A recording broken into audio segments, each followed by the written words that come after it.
ਦਰਸ਼ਕੋ break ਤੋਂ ਬਾਅਦ ਤੁਹਾਡਾ ਸਵਾਗਤ ਹੈ ਜੀ। ਡਾਕਟਰ ਸਾਹਿਬ ਅਗਲੇ ਇਸ਼ੂ ਪਹਿਲਾਂ ਆਪਾਂ ਚਾਹਾਂਗੇ ਕਿ ਤੁਸੀਂ ਸਾਡੇ ਦਰਸ਼ਕਾਂ ਨੂੰ ਉਹਨਾਂ ਦੇ ਫੇਸਬੁੱਕ ਜਿਹੜੇ ਮੈਸੇਜ ਆਏ ਨੇ ਉਹਨਾਂ ਬਾਰੇ ਦੱਸ ਦਿਓ। ਵੀਰ ਸਤਪਾਲ ਸਿੰਘ ਪੁਰੇਵਾਲ ਸੀਐਟਲ ਤੋਂ ਲਿਖਦੇ ਨੇ, ਡਾਕਟਰ ਸਾਹਿਬ ਜੀ ਆਪ ਨੂੰ ਬੀਬੀ ਨੀਲਮ ਕੌਰ TV 84 ਦੀ ਸਾਰੀ ਟੀਮ ਅਤੇ ਦਰਸ਼ਕਾਂ ਨੂੰ ਵੀ ਫਤਿਹ ਅਰਜ਼ ਕਰਦੇ ਹਾਂ। ਵਾਹਿਗੁਰੂ ਜੀ ਆਸ ਹੈ ਪ੍ਰਵਾਨ ਕਰੋਗੇ। ਵਾਹਿਗੁਰੂ ਜੀ ਕਾ ਖਾਲਸਾ ਵਾਹਿਗੁਰੂ ਜੀ ਕੀ ਫਤਿਹ। ਵੀਰ ਗੁਰਦੀਪ ਢਿੱਲੋਂ ਲਿਖਦੇ ਨੇ, Another Gurdwara about a month and a half ago was demolished in Delhi too. 1.5 ਮਹੀਨਾ ਪਹਿਲਾਂ ਕੋਈ ਹੋਰ ਗੁਰਦੁਆਰਾ ਸਾਹਿਬ ਵੀ, ਪਰ ਇਹਦਾ ਵੇਰਵਾ ਕਿਤੇ ਆਇਆ ਨਹੀਂ ਹੈ। ਚੰਗੀ ਗੱਲ ਹੋਏਗੀ ਜੇ ਵੀਰ ਜੀ ਸਾਨੂੰ ਡਿਟੇਲ ਭੇਜ ਦੇਣ ਜੀ। ਕਮਲਜੀਤ ਸਿੰਘ ਲਿਖਦੇ ਨੇ, please cover the recent destruction of Indore Gurdwara in MP India. Actually ਉਸੇ ਕਰਕੇ ਹੀ ਅਸੀਂ ਇਹ ਸਾਰਾ ਬੈਕਗਰਾਉਂਡ ਜਿਹੜਾ ਉਹ ਦਿੱਤਾ ਕਿਉਂਕਿ ਉਹੀ ਮੇਨ ਖਬਰ ਸੀ ਸਾਡੀਆਂ ਅੱਖਾਂ ਸਾਹਮਣੇ। ਵੀਰ ਅਮਰਜੀਤ ਸਿੰਘ ਅੱਜ ਲਿਖਦੇ ਨੇ, Sat Shri Akal doctor sahib, problem with all this situation we are asking butcher for mercy. ਰਾਜ ਬਿਨਾ ਨਹੀਂ ਧਰਮ ਚਲੇ ਹੈ, ਧਰਮ ਬਿਨਾ ਸਭ ਦਲੇ ਮਲੇ। ਇਹਨੂੰ ਕਹਿੰਦੇ ਨੇ ਟੂ ਹਿੱਟ ਦਾ ਬੁਲਜ਼ ਆਈ, ਕਿ ਬਾਕੀ ਸਾਰੇ ਗੁਲਾਮੀ ਦੇ ਚਿੰਨ੍ਹ ਨੇ। ਔਰ ਜਦੋਂ ਤੁਹਾਡੇ ਕੋਲ ਰਾਜ ਸ਼ਕਤੀ, ਪੋਲੀਟੀਕਲ ਪਾਵਰ, ਡਿਸੀਜਨ ਮੇਕਿੰਗ ਤੁਹਾਡੇ ਕੋਲ ਹੋਏਗੀ, ਉਹਦੇ ਨਾਲ ਹੀ ਸਾਰੇ ਮਸਲਿਆਂ ਦੇ ਹੱਲ ਨਿਕਲਦੇ ਨੇ। ਤਾਜ ਸਿੱਧੂ, ਸਿੰਘ ਸਰਦਾਰ, ਭੁਪਿੰਦਰ ਸਿੰਘ, ਲਵਜੀਤ ਸਿੰਘ, ਅਮਨਦੀਪ ਸਿੰਘ, ਜੱਸਾ ਸੰਦਰ, ਇਰਫਾਨ ਜੰਜੂਆ, ਫਿਰ ਜੀਤਾ ਸੰਦਰ, ਕੁਲਜੀਤ ਸਿੰਘ, ਹਰਦੀਪ ਸਰਾਂ, ਗੁਰਦੀਪ ਧਾਲੀਵਾਲ, ਦਿਲਬਾਗ ਸਿੰਘ, ਨਿੰਦਰ ਸਿੰਘ, ਕੁਲਜੀਤ ਸਿੰਘ, ਉਹਨਾਂ ਨੇ ਕਿਹਾ ਸਟੂਡੀਓ ਬਹੁਤ ਸੋਹਣਾ ਹੈ, ਪਵਿੱਤਰ ਸਿੰਘ ਬਾਸੀ, ਸਤਵਿੰਦਰ ਸਿੰਘ ਖਾਲਸਾ ਰੱਖੂਵਾਲ, ਖਾਲਸਾ ਸਿੰਘ ਕੁਲਜੀਤ, ਇਹਨਾਂ ਸਾਰਿਆਂ ਨੇ ਵਾਹਿਗੁਰੂ ਜੀ ਕਾ ਖਾਲਸਾ ਵਾਹਿਗੁਰੂ ਜੀ ਕੀ ਫਤਿਹ ਬੁਲਾਈ ਹੈ।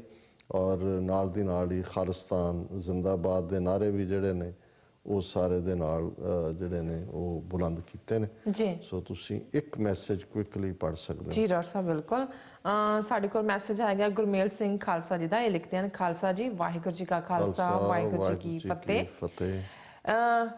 ਸਿੱਖਾਂ ਬਾਰੇ ਬਾਹਰੋਂ ਅਮਰੀਕਾ, ਕੈਨੇਡਾ ਤੇ ਇੰਗਲੈਂਡ ਤੋਂ ਵਧੀਆ ਖਬਰਾਂ ਆ ਰਹੀਆਂ ਹਨ। ਹਿੰਦੁਸਤਾਨੀਆਂ ਦੀ ਬਦਕਿਸਮਤੀ ਇਹ ਹੈ ਕਿ ਇਹ ਸਿੱਖਾਂ ਦਾ ਮਲੀਆ ਮੇਟ ਕਰਨ ਤੇ ਤੁਲੇ ਹੋਏ ਹਨ।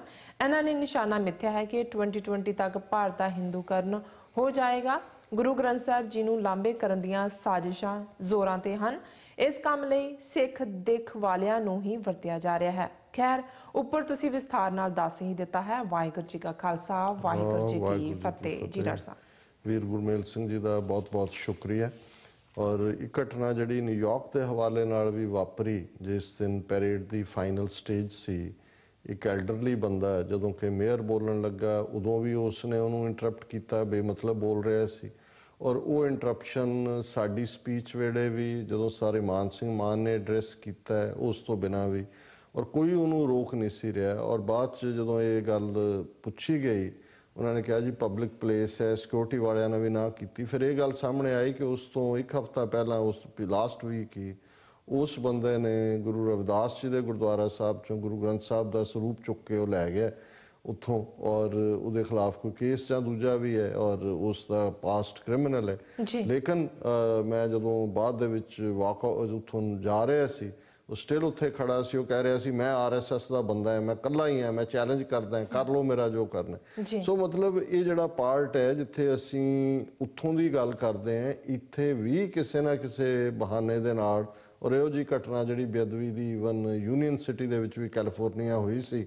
ਔਰ ਬਹੁਤ ਵਾਰ ਪਬਲਿਕ ਪਲੇਸਿਸ 'ਤੇ ਜਦੋਂ ਕੁਛ ਹੁੰਦਾ, ਇੱਥੋਂ ਦੇ ਲਾਅ ਤੁਹਾਨੂੰ ਪਰਮਿਟ ਨਹੀਂ ਕਰਦੇ। ਪਰ ਇਹ ਗੱਲ ਬਿਲਕੁਲ ਠੀਕ ਹੈ ਕਿ ਇਹ ਅਲਟੀਮੇਟਲੀ ਸਾਡੀ ਗੁਲਾਮੀ ਔਰ ਬਾਹਰ ਵੀ ਇਸ ਕਿਸਮ ਦੇ ਵਾਰਦਾਤ ਕਰਵਾਉਣ ਦੀ ਲਾਈਨ ਜਿਹੜੀ ਹੈ ਉਹਨੂੰ ਡਿਸਟਰਬ ਕਰਨ ਦੀ ਉਹ ਐਕਸਪੈਕਟ ਕਰਦੇ ਹੋਣਗੇ ਵੀ ਉਹਦਾ ਕੋਈ ਤੌਰ ਤੱਪਾ ਕਰੇ, ਅੱਗੋਂ ਫਾਈਟ ਹੋਏ, ਫਿਰ ਉਹਨਾਂ ਦੇ ਕੈਮਰਾਮੈਨ ਬੈਠੇ ਹੋਣਗੇ, ਉਹੀ ਫੋਟੋਆਂ ਖਿੱਚ ਕੇ ਉਹਨਾਂ ਨੇ ਚਾਰ ਚੁਫੇਰੇ ਪਾਈਆਂ ਹੋਣੀਆਂ ਸੀ ਕਿ ਦੇਖੋ ਜੀ ਸਿੱਖ ਪੈਰੇਡ ਡਿਸਟਰਬਡ ਔਰ ਸਿੱਖ ਫਾਈਟਿੰਗ, ਕਿਉਂਕਿ ਉਹ ਵੀ ਦਾੜੀ ਵਾਲਾ ਸਿੱਖ ਸ਼ਕਲੋ ਜ਼ੂਰਤ ਦਾ ਉਹਨੂੰ ਬਣਾਇਆ ਹੋਇਆ।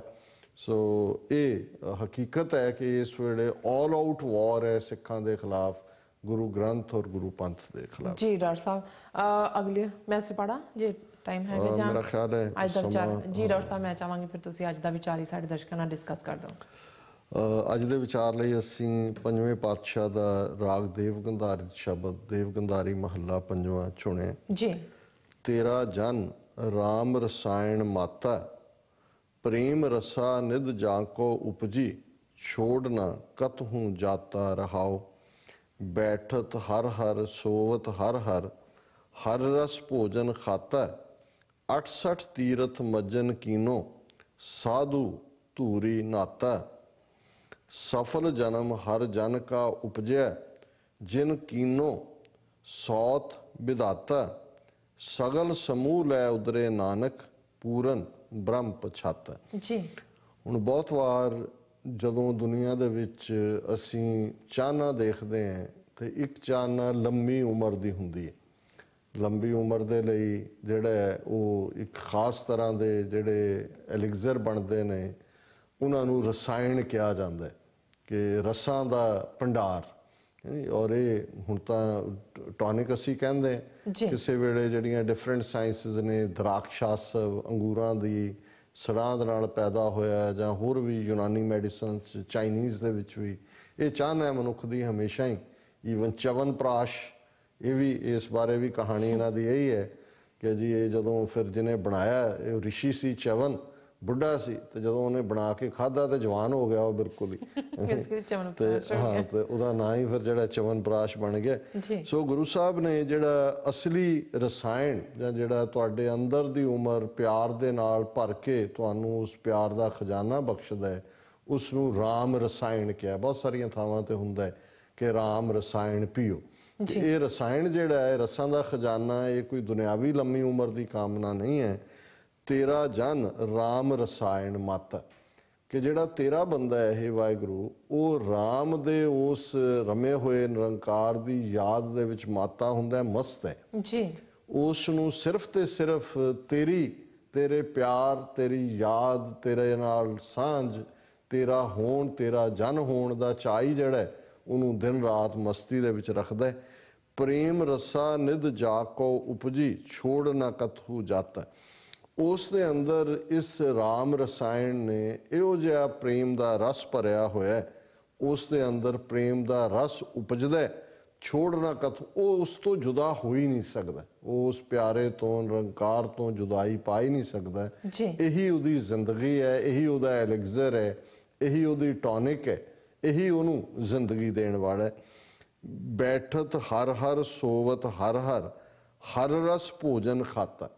ਜਿਹੜਾ ਪ੍ਰੇਮ ਰਸ ਦੇ ਰਸਾਇਣ ਦੇ ਨਾਲ ਜਿਸ ਦਾ ਅੰਦਰ ਪ੍ਰੇਮ ਰਸ ਨਾਲ ਭਰਿਆ ਹੋਇਆ ਉਹ ਬਹਿੰਦਿਆਂ ਵੀ ਵਾਹਿਗੁਰੂ ਵਾਹਿਗੁਰੂ ਕਰਦਾ ਹਰ ਹਰ ਕਰਦਾ ਸੌਂਦਿਆਂ ਵੀ ਹਰ ਹਰ ਕਰਦਾ ਹਰ ਰਸ ਭੋਜਨ ਖਾਤਾ। ਉਹਦਾ ਜਿਹੜੀ ਖੁਰਾਕ ਹੈ ਉਹ ਵੀ ਰੱਬ ਦਾ ਨਾਂ ਹੈ। ਇਹਦਾ ਮਤਲਬ ਇਹ ਨਹੀਂ ਹੈ ਕਿ ਉਹ ਆਮ ਖੁਰਾਕ ਨਹੀਂ ਖਾਂਦਾ। ਅਸੀਂ ਖੁਰਾਕ ਨੂੰ ਕਹਿੰਦੇ ਹੀ ਪ੍ਰਸਾਦ ਹੈ। ਜੈ ਪ੍ਰਸਾਦ ਛੱਤੀ ਅੰਮ੍ਰਿਤ ਖਾਹੇ ਤਿਸ ਠਾਕੁਰ ਕੋ। ਹੁਣ ਪ੍ਰਸਾਦ ਸੰਸਕ੍ਰਿਤ ਚੋਂ ਆਇਆ ਜਿਹਦਾ ਮਤਲਬ ਹੈ ਕਿਰਪਾ। ਔਰ ਅਸੀਂ ਪ੍ਰਸ਼ਾਦ ਜਿਹੜਾ ਹੈ ਉਸ ਨੂੰ ਅਰਦਾਸ ਕਰਦੇ ਹਾਂ ਕਿ ਭਾਈ ਜੈ ਪ੍ਰਸਾਦ ਛੱਤੀ ਅੰਮ੍ਰਿਤ ਖਾਹੇ ਤਿਸ ਠਾਕੁਰ ਕੋ ਰੱਖਵਾ। ਇਹ ਕਹਿ ਕੇ ਫਿਰ ਅਸੀਂ ਕਹਿੰਦੇ ਹਾਂ ਕਿ ਭਾਈ ਇਹ ਦਾਣਾ ਪਾਣੀ ਗੁਰੂ ਕਾ ਟਹਿਲ ਭਾਵਨੀ ਤੇਰੇ ਸੇਵਕਾਂ ਕੀ। ਜਿਹੜੇ ਸੇਵਾ ਵੀ ਕਰਦੇ ਸੀ ਉਹ ਵੀ ਇਹ ਨਹੀਂ ਸੀ ਕਿ ਜੇ ਅਸੀਂ ਕਿਸੇ ਦੀ ਰੋਟੀ ਕੀਤੀ ਜਾਂ ਅਸੀਂ ਉਹ ਸੀ ਕਿ ਭਾਈ ਦਾਣਾ ਪਾਣੀ ਗੁਰੂ ਕਾ। ਇਹ ਤਾਂ ਨਿਰੰਕਾਰ ਦਾ ਅਸੀਂ ਤਾਂ ਟਹਿਲ ਭਾਵਨਾ ਕੀਤੀ ਹੈ। 68 ਤੀਰਥ ਮੱਜਨ ਕੀਨੋ ਸਾਧੂ ਧੂਰੀ ਨੱਤ। 68 60 ਤੇ 68 ਹਿੰਦੂਆਂ ਦੇ ਇੱਕ ਸਿਰੇ ਤੋਂ ਦੂਜੇ ਸਿਰੇ ਤੱਕ 68 ਤੀਰਥ ਨੇ। ਔਰ ਇੰਨਾ ਵੱਡਾ ਕਰਮ ਕਾਂਡ ਹੈ ਕਿ ਬਹੁਤ ਸਾਰੇ ਉਹਨਾਂ 68 ਤੀਰਥਾਂ ਦੇ ਇਸ਼ਨਾਨ ਦੇ ਵਿੱਚ ਜੀਵਨ ਦਾ ਕਾਫੀ ਵੱਡਾ ਹਿੱਸਾ ਗੁਜ਼ਾਰਦੇ ਨੇ। ਤੇ ਗੁਰੂ ਸਾਹਿਬ ਨੇ ਫਰਮਾਇਆ ਕਿ ਭਾਈ ਜਿਹੜਾ ਰੱਬ ਦੇ ਪਿਆਰ ਵਾਲੇ ਬੰਦੇ ਸਾਧੂ ਦਾ ਮਤਲਬ ਕੋਈ ਚੋਲੇ ਪਾਉਣ ਵਾਲੇ ਲੋਕ ਹੀ ਨਹੀਂ ਹੈ।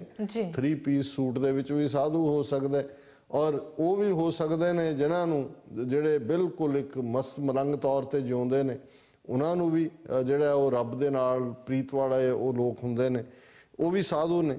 ਕਿ ਭਾਈ ਉਹਨਾਂ ਦਾ ਜਿਹੜਾ ਸਾਧੂਆਂ ਦੀ ਸੰਗਤ ਹੈ ਭਲੇ ਲੋਕਾਂ ਦੀ ਸੰਗਤ ਹੈ ਇਹੀ ਉਹਨਾਂ ਦੇ ਲਈ 68 ਤੀਰਥਾਂ ਦਾ ਇਸ਼ਨਾਨ ਹੈ। ਸਫਲ ਜਨਮ ਹਰ ਜਨ ਕਾ ਉਪਜੈ ਜਿਨ ਕੀਨੋ ਸੌਤ ਵਿਦਾਤਾ। ਤੇ ਜਿਹੜਾ ਇਸ ਪ੍ਰੇਮ ਦੇ ਰਸ ਨਾਲ ਫਿਰ ਰੰਗਿਆ ਜਾਂਦਾ ਹੈ ਰਸ ਨਾਲ ਭਰ ਜਾਂਦਾ ਹੈ ਉਹਨਾਂ ਦਾ ਜੀਵਨ ਸਫਲ ਹੈ। ਉਹ ਰੱਬ ਦਾ ਜਨ ਹੈ ਔਰ ਉਹ ਇਵੇਂ ਹੈ ਜਿਨ ਕੀਨੋ ਸੌਤ ਵਿਦਾਤਾ। ਸੌਤ ਦਾ ਮਤਲਬ ਹੈ ਪੁੱਤਰ ਵਾਲਾ। ਕਿ ਉਹ ਜਨ ਰੱਬ ਦਾ ਬਣ ਜਾਂਦਾ ਹੈ ਤੇ ਫਿਰ ਰੱਬ ਨੂੰ ਵੀ ਮਾਣ ਹੁੰਦਾ ਹੈ ਕਿ ਮੈਂ ਪੁੱਤਰ ਵਾਲਾ ਕਿ ਮੇਰਾ ਇਹ ਪਿਆਰ ਹੈ। ਔਰ ਫਿਰ ਜਦੋਂ ਅਸੀਂ ਮੇਰੀ ਬੰਦ ਦੀ ਭਗਤ ਛੁਡਾਵੇ ਬੰਦੇ ਭਗਤ ਨਾ ਛੂਟੇ ਮੋਹੇ ਇਹ ਜਿਹੜਾ ਰਿਸ਼ਤਾ ਹੈ ਉਹ ਉਵੇਂ ਹੀ ਹੈ ਕਿ ਜਿਹੜਾ ਜਨ ਬਣਦਾ ਉਹ ਫਿਰ ਰੱਬ ਦਾ ਪੁੱਤਰ ਬਣ ਜਾਂਦਾ ਹੈ। ਸਗਲ ਸਮੂਹ ਲੈ ਉਦਰੇ ਨਾਨਕ ਪੂਰਨ ਬ੍ਰਹਮ ਪਛਾਤਾ। ਸੋ ਜਿਹੜਾ ਫਿਰ ਇਸ ਪ੍ਰੇਮ ਰਸ ਰਸਾਇਣ ਦੇ ਨਾਲ ਜਿਹਨੂੰ ਊਠਤ ਬੈਠਤ ਸੋਵਤ ਨਾਮ ਕਹੋ ਨਾਨਕ ਜਨ ਕੈ ਸਦ ਕਾਮ, ਇਸ ਅਵਸਥਾ ਨੂੰ ਪ੍ਰਾਪਤ ਔਰ ਜਿਹੜਾ ਭਗਤ ਜਨਾਂ ਦੇ ਨਾਲ ਆਪਣਾ ਜੀਵਨ ਗੁਜ਼ਾਰਨ ਵਾਲਾ ਉਹ ਫਿਰ ਕੁਲ ਆਪ ਹੀ ਨਹੀਂ, ਸਿਰਫ ਆਪ ਹੀ ਨਹੀਂ ਤਰਦਾ। ਜਦੋਂ ਅਸੀਂ ਪੜ੍ਹਦੇ ਹਾਂ ਕਿ ਭਾਈ ਪਵਨ ਗੁਰੂ ਪਾਣੀ ਪਿਤਾ ਮਾਤਾ ਤਰਤ ਮਹਤ, ਦਿਵਸ ਰਾਤ ਦੋਇ ਦਾਈ ਦਾਇਆ ਖੇਲੇ ਸਗਲ ਜਗਤ, ਚੰਗਿਆਈਆਂ ਬੁਰਿਆਈਆਂ ਵਾਚੈ ਧਰਮ ਹਦੂਰ, ਕਰਮੀ ਆਪੋ ਆਪਣੀ ਕੇ ਨੇੜੇ ਕੇ ਦੂਰ, ਜਿਨੀ ਨਾਮ ਤੇ ਆਇਆ ਗਏ ਮਸ਼ਕਤ ਘਾਲ, ਨਾਨਕ ਤੇ ਮੁਖ ਉਜਲੇ ਕੀਤੀ ਛੁੱਟੀ ਨਾਲ। ਉਹਨਾਂ ਦੇ ਨਾਲ ਹੋਰ ਕਿੰਨੇ ਛੁੱਟ ਜਾਂਦੇ ਨੇ, ਉਹਨਾਂ ਦੇ ਮੂੰਹ ਤਾਂ ਉਜਲੇ ਨੇ। ਉਹੀ ਗੁਰੂ ਸਾਹਿਬ ਨੇ ਫਰਮਾਇਆ ਸਗਲ ਸਮੂਹ ਹੈ ਉਧਰੇ ਨਾਨਕ। ਫਿਰ ਇਸ ਕਿਸਮ ਦਾ ਸਾਰਿਆਂ ਨੂੰ ਹੀ ਜਿਹੜਾ ਲੈ ਕੇ ਉਧਰਦਾ, ਕੁਲਾਂ ਤਰ ਜਾਂਦੀਆਂ ਨੇ, ਇਲਾਕੇ ਜਿਹੜੇ ਨੇ ਉਹ ਵਰਸਾਏ ਜਾਂਦੇ ਨੇ। ਪੂਰਨ ਬ੍ਰਹਮ ਪਛਾਤਾ ਤੇ ਇਹ ਉਹੀ ਜਨ ਕਰ ਸਕਦਾ ਜਿਸ ਨੇ ਬ੍ਰਹਮ ਨੂੰ ਪਛਾਣਿਆ, ਰੱਬ ਦੇ ਨਾਲ ਇਕਮਿਕ ਹੈ, ਜਿਹੜਾ ਰੱਬ ਦਾ ਰੂਪ ਹੋ ਜਾਂਦਾ ਹੈ, ਫਿਰ ਉਸ ਦੇ ਨਾਲ ਜਿਹੜਾ ਉਹ ਹੋਰ ਵੀ ਤਰ ਜਾਂਦੇ ਨੇ। ਜੀ ਡਾਕਟਰ ਸਾਹਿਬ ਤੁਹਾਡਾ ਬਹੁਤ ਬਹੁਤ ਸ਼ੁਕਰੀਆ, ਤੁਸੀਂ ਅੱਜ ਦਾ ਵਿਚਾਰ ਸਾਡੇ ਦਰਸ਼ਕਾਂ ਨਾਲ ਸਾਂਝਾ ਕੀਤਾ। ਇਸ ਨਾਲ ਆਪਣੇ ਵਿਊਅਰਸ ਕੋਲ ਇਜਾਜ਼ਤ। ਵਿਊਅਰਸ, ਸਾਡੇ ਪ੍ਰੋਗਰਾਮ ਦਾ ਸਮਾਂ ਇੱਥੇ ਸਮਾਪਤ ਹੁੰਦਾ। ਤੁਸੀਂ ਆਪਣੀ ਰਾਏ ਤੇ ਸੁਝਾਅ ਸਾਨੂੰ ਭੇਜਣਾ ਭੁੱਲਣਾ ਸਾਡੇ ਇਸ ਪਤੇ ਤੇ sos@tvg4.tv ਤੇ। ਅਸੀਂ ਆਪਣਾ ਪ੍ਰੋਗਰਾਮ ਲੈ ਕੇ ਫਿਰ ਦੁਬਾਰਾ ਤੁਹਾਡੇ ਸਾਹਮਣੇ ਹੋਵਾਂਗੇ। ਤਦ ਤੱਕ ਲਈ ਮੈਨੂੰ ਉੱਤੇ ਆਪਣਾ ਸੁਣਾ ਗਿਆ ਦਿਓ। ਦੇਖਦੇ ਰਹੋ TV84। ਬੁਲਾ ਦਿਓ ਫਤਿਹ। ਵਾਹਿਗੁਰੂ ਜੀ ਕਾ ਖਾਲਸਾ, ਵਾਹਿਗੁਰੂ ਜੀ ਕੀ ਫਤਿਹ।